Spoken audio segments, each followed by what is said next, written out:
a space in the name because it's a string. It's not a problem to have spaces. You can see spaces in words on the interface. Next thing we need to do is give this a range. The range is basically the smallest value the spinner can go to, the largest value the spinner can go to, and the starting value in that order. In this case, we want to be able to roll the foot to negative 90 degrees. We want it to be able to go to positive 90 degrees. And we want to start the spinner at a value of 0.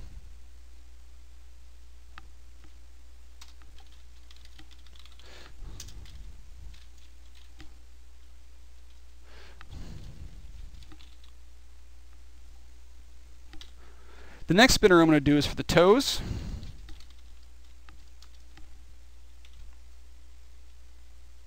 And we can reuse the same range.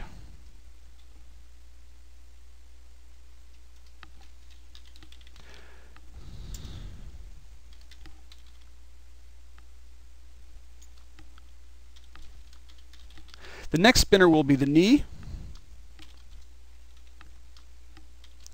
And we can probably reuse the same range again.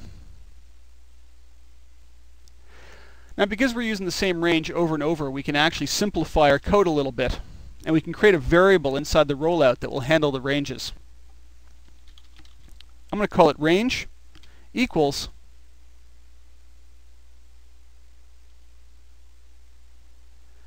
this range value. And then for each of the spinners, I'm going to say range equals range.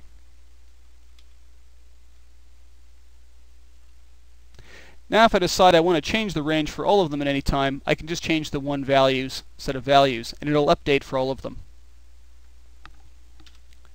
The next thing we need to do is we need to create parameters where the values of these spinners will be held and where the animation tracks will show up. We're going to use the names of each of the spinners for each of the parameters. Now I prefer to make sure that we actually have different names for each of these, but you need a descriptive one for the animators to see. So what I'm going to do is I'm actually going to change the name of each of the spinners to have the letters SP after it for spinner. For the parameter, we need to set a type of value that would be held in this parameter. In this case, it's going to be a float value, so 1.2 it could be. So we say type, $, float. This creates a new parameter called foot roll, and it's going to be able to hold float values. We can now tie this parameter directly to the spinner we want to control by telling it which UI element it will be controlling. And in this case, the UI element will be the foot roll spinner.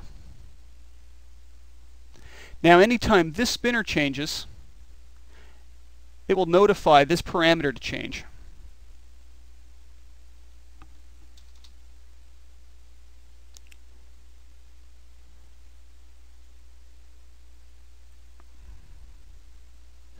Quickly set up the other ones by doing some quick copy and paste. Holding down Control and Shift dragging a selection, by the way, will copy it.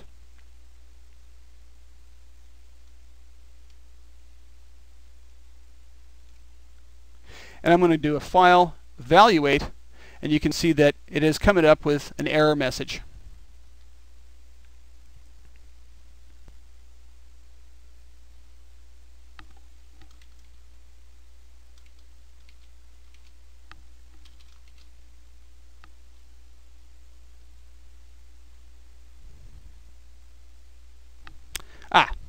And I've just made a classic error. One of the things we need to do is we need to declare this variable to be local. There we go. So now you've got to see how errors look. And unfortunately, it is a very cryptic one. Local basically states that this variable will only exist inside of this rollout. I had written it originally just with the word range, and